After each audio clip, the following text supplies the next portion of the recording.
Hi everyone. As I told previously, we are going to discuss all the subject theories, all subjects theory in explanation in Telugu.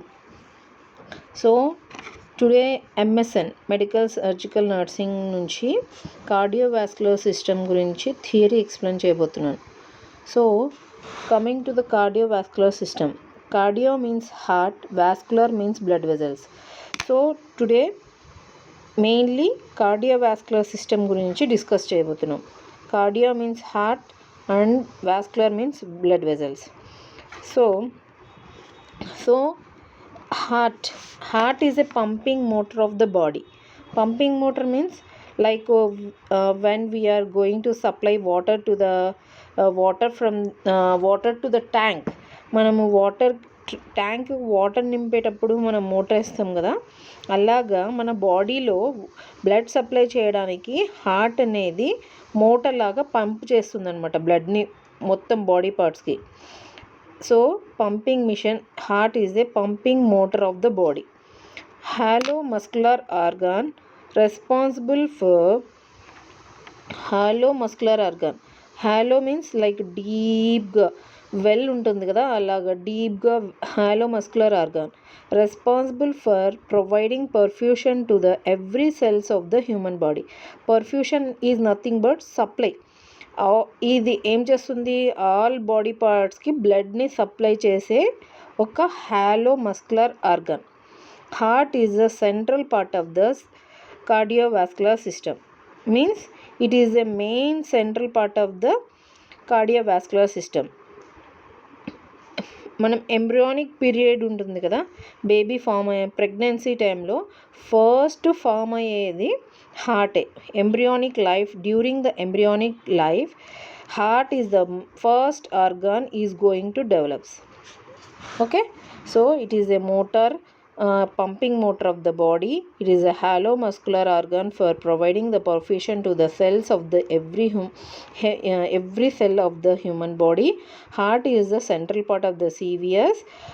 It is the first organ which is developed during the embryonic life.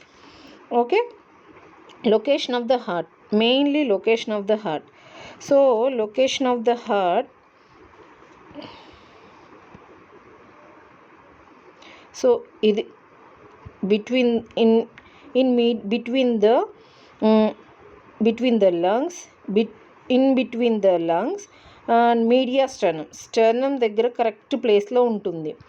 So what we call, so media sternum, space between the lungs. So ఇలాగ lungs ఉంటాయి కదా, ఇలాగ lungs దగ్గర between the లంగ్స్లో heart అనేది ఉంటుంది, situated అయి ఉంటుంది. So between the lungs, situated between the T5 and T8. T5 అంటే థొరాసిక్ వర్టిబ్రాస్ ఉంటాయి కదా, thoracic vertebra T5 and T8. ఈ థొరాసిక్ వర్టిబ్రాస్ ఇది చాలా ఈ వర్టిబ్రాస్ నంబర్స్ చాలా అడుగుతూ ఉంటారు వీళ్ళు.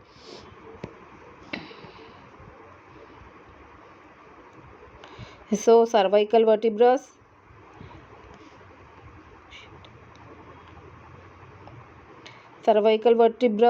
Thoracic vertebra, lumbar and sacral and coccyx. దీని నంబర్స్ చాలా చాలా important. Cervical, thoracic, lumbar, sacrum and coccyx.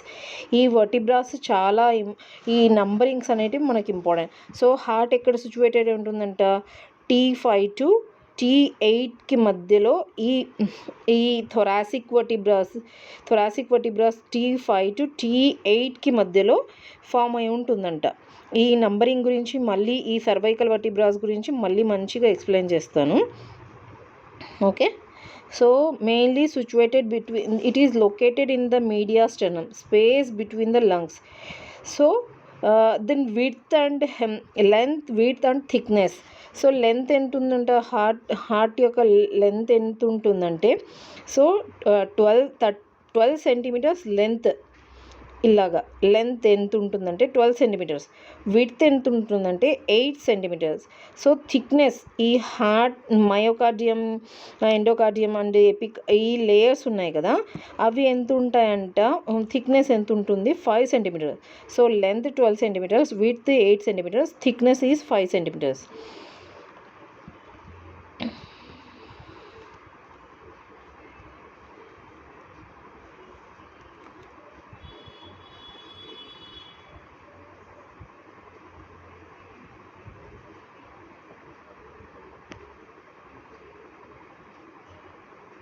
So ఇలాగా ఈ థిక్నెస్ ఉంది కదా, ఈ థిక్నెస్ మెయిన్లీ ఈ థిక్నెస్ ఇలాగా. So length, width, thickness. So ఇది ఎగ్జామ్ పాయింట్ ఆఫ్ వ్యూ ఇది గుర్తుపెట్టుకోవాల్సింది మ్యాటర్. సో వెయిట్ ఇది కోనికల్ షేప్లో ఉంటుంది. సో మనకు హార్ట్ ఏంటి, కోన్ షేప్లో ఉండే ఆర్గాన్. మనకు అన్ని ఆర్గాన్స్కి బేస్ ఫస్ట్ ఎప్పుడైనా కానీ బేస్ ఎలా ఉంటుందంటే అన్ని ఆర్గాన్స్కి బేస్ కింద ఉంటుంది. సో అపెక్స్ అనేది పైన ఉంటుంది. కానీ హార్ట్కి ఒక్కటే మనం చదివేటప్పుడు ఇది బేస్, ఇది అపెక్స్. సో ఓన్లీ హార్ట్కి మాత్రమే మన హార్ట్ మన బేస్ అపెక్స్ అనేది రివర్స్లో ఉంటుందన్నమాట. ఈ బేస్ అనేది పైకి పాయింట్ టువర్డ్స్ బాడీ పార్ట్స్కి పైకి ఉంటుంది, అపెక్స్ అనేది కిందికి ఉంటుంది. సో ఇది చాలా గుర్తుపెట్టుకోవాల్సిన మ్యాటర్. ఇలాగా ఇది right atrium,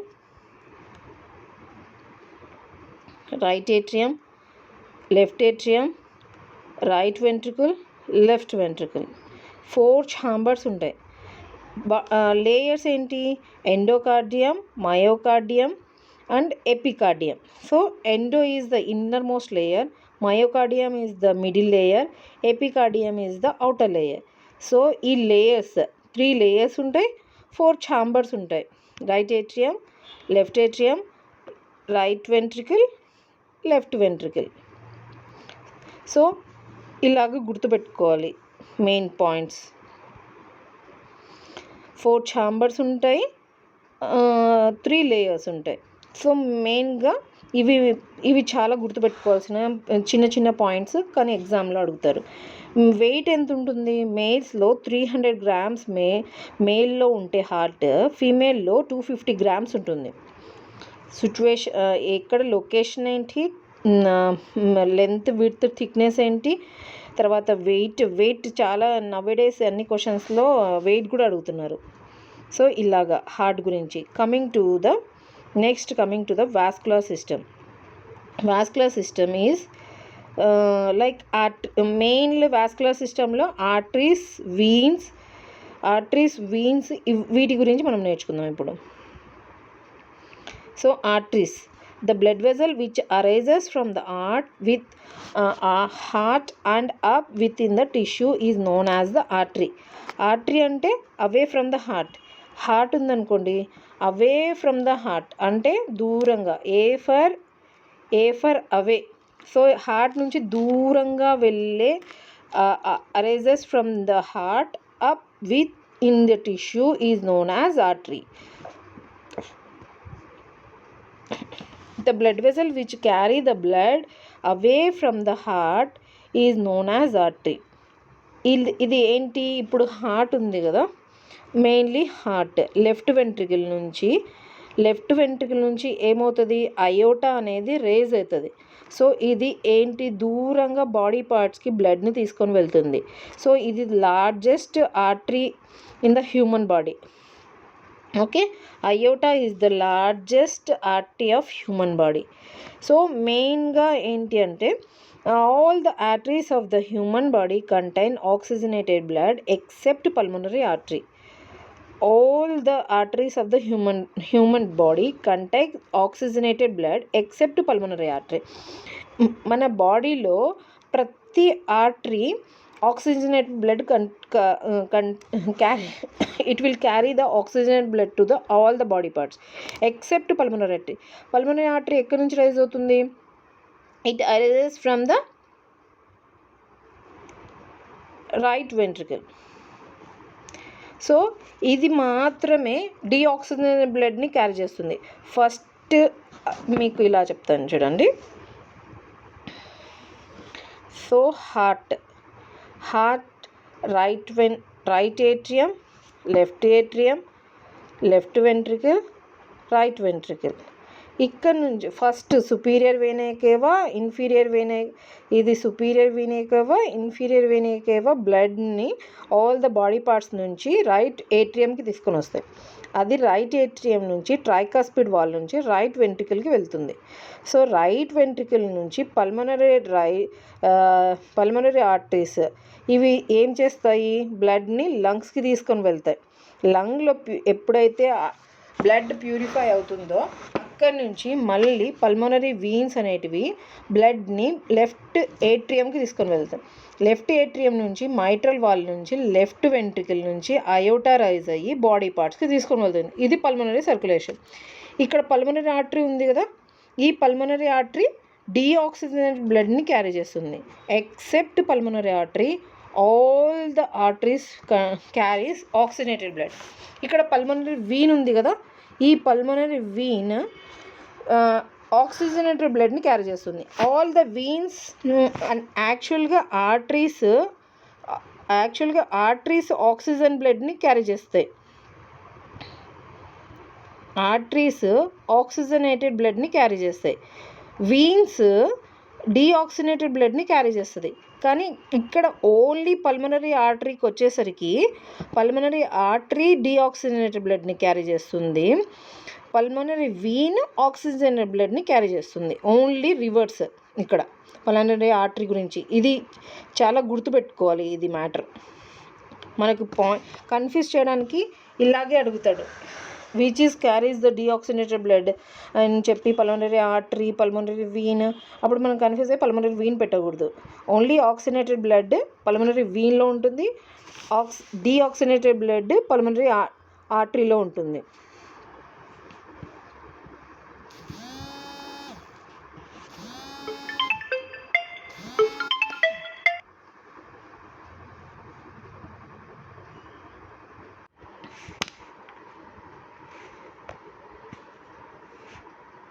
next peripheral resistance అంటే ఏంటి, ఆర్టరీలో బ్లడ్ పోతున్నప్పుడు బ్లడ్ ఆర్టరీ వాల్స్ మీద ఎంత ప్రెషర్ చూపిస్తుందో ఇలా బ్లడ్ వెళ్తూ ఉంటుంది కదా, ఆ బ్లడ్ ఆర్టీరియల్ వాల్ మీద ఎంత రెసిస్టెన్స్ చూపిస్తుందో దాన్ని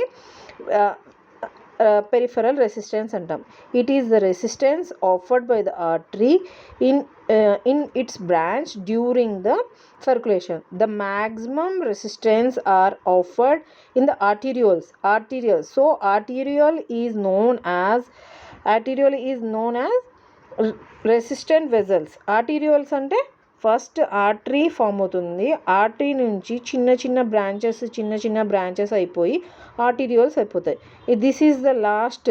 ఆర్టీరియోల్స్ మళ్ళీ క్యాపిలరీతో జాయిన్ అయిపోయి ఈడ వెన్యూల్స్తో కలిసి ఈడ బ్లడ్ ఎక్స్చేంజ్ జరుగుతుందనమాట. Oxygenated blood, impured oxygenated blood, తర్వాత ఇంప్యూర్డ్ దాంట్లో క్యాపిలరీస్లోకి వెళ్ళి వీన్స్లోకి వెళ్ళి మళ్ళీ superior vena cava, inferior vena కేవాతోనే హార్ట్లోకి వెళ్ళిపోతుంది.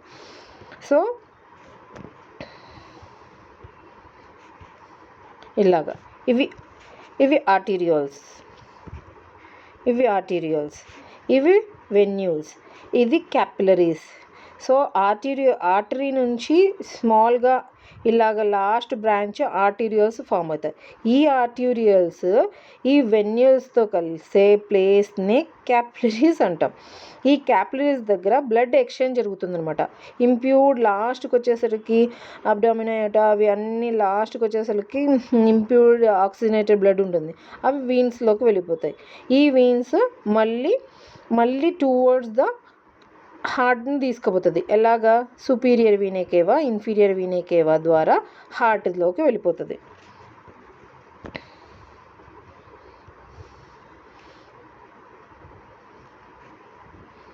The maximum resistance offered arterioles. So arterioles is known as resistant vessels. Then arterial capillaries and venous capillaries are known as exchange vessels. చెప్పాను కదా, ఆర్టరీస్ వీన్స్ కలిసే చోట క్యాపిలరీస్ దగ్గర blood exchange అయ్యే ప్లేస్ని ఎక్స్చేంజ్ వెజల్స్ అంటాం. Next coming to the arteriosclerosis. Arteriosclerosis is different, atherosclerosis is different. So arteriosclerosis అంటే ఏంటి? It is the hardening of the artery due to loss of the elasticity of the arteries in the old age. ఇప్పుడు arteries ఉంటాయి కదా, arteries దీంట్లో 3 layers ఉంటాయి: ట్యూనికా, ఇంటిమా, media and అడ్వెంటీషియా. అడ్వెంటీషియాలో ఏముంటాయి? Collagen fibres, అవి elastic fibres and collagen fibres ఉంటాయి. అవి ఏమవుతాయి? హార్డ్ అయిపోతాయి అన్నమాట. ఇవి హార్డ్ అయిపోవడం ద్వారా అక్కడ ఎలాస్టిసిటీ వెళ్ళిపోయి ఓల్డ్ ఏజ్ పీపుల్లో ఈ పంప్ అవ్వడం అనేది చాలా తక్కువ అయిపోతుంది. మూమెంట్ అనేది, బ్లడ్ మూమెంట్ అనేది చాలా తక్కువ అయిపోతుంది. అందుకే సో ఓల్డ్ ఏజ్ పీపుల్కి బీపీ చాలా ఎక్కువ ఉంటుంది. వాళ్ళ ఇది పని చేయవు. ఆర్టరీస్ అనేటివి హార్డ్ అయిపోతాయి. ఆర్టీరియోస్క్లిరోసిస్ ఫామ్ అవుతుంది. ఎప్పుడైతే ఇక్కడ హార్డ్ అయిపోతుందో, మూమెంట్ ఉండదో, ఈ కొలెస్ట్రాల్ అనేది ఇక్కడ ఫామ్ అయిపోతుంది అనమాట. బాగా ఇలాగా ఫామ్ అయిపోవడాన్ని అథెరోస్క్లిరోసిస్ అంటాం. It is the deposition of the cholesterol upon the inner layer of the artery. Atherosclerosis leads to arteriosclerosis. ఎప్పుడైతే డిపాజిషన్ ఆఫ్ ద కొలెస్ట్రాల్ వచ్చేస్తుందో, మనకు ఏజ్ వచ్చే కొద్దీ కొలెస్ట్రాల్ ఎప్పుడైతే వచ్చేస్తుందో అప్పుడు ఏమవుతుంది? Atherosclerosis, hardening of the arteries అనేది ఫామ్ అవుతుంది. Abnormal dilatation of the aorta is known as abnormal dilatation of the arteries and aorta is known as aneurysm. Abnormal dilatation అంటే ఏంటి?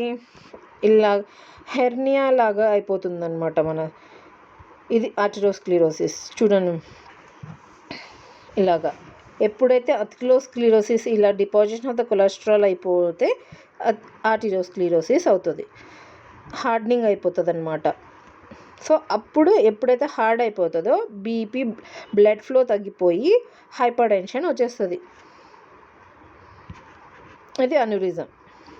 చూడండి, abnormal dilatation of the arteries or the aorta. మెయిన్గా aorta ప్లేస్లో జరుగుతుందన్నమాట abnormal dilatation. దీన్ని aneurysm అంటాం.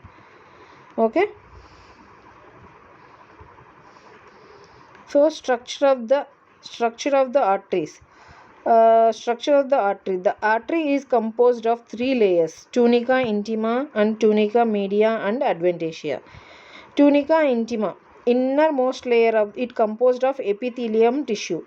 Mainly మనకు tissues, skeletal tissue and nervous tissue ఇవి ఉన్నాయి కదా, అలాగా టిష్యూస్లో epithelial tissue is going to form the innermost layer of the arteries. ఈ ఆర్టరీలో 3 లేయర్స్ ఉంటాయి. ఈ 3 లేయర్స్లో ఇది ఇంటిమా, media and అడ్వెంటీషియా.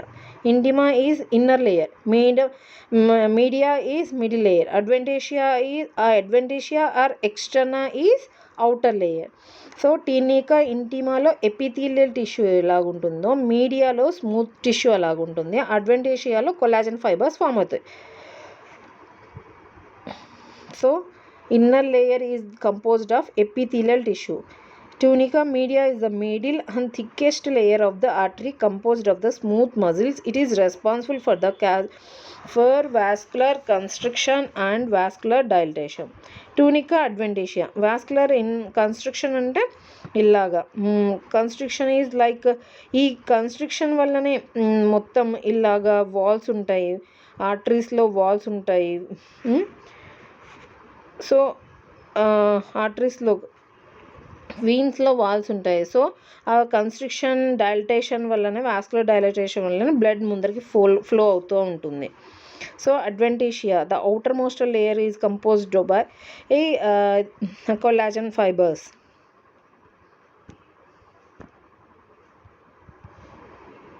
So epithelium is divided like simple squamous epithelium, stratified squamous epithelium, cuboidal, stratified cuboidal epithelium, ఇలాగా ఈ ఎపిథీలియమ్స్ గురించి తర్వాత నేర్చుకుందాం.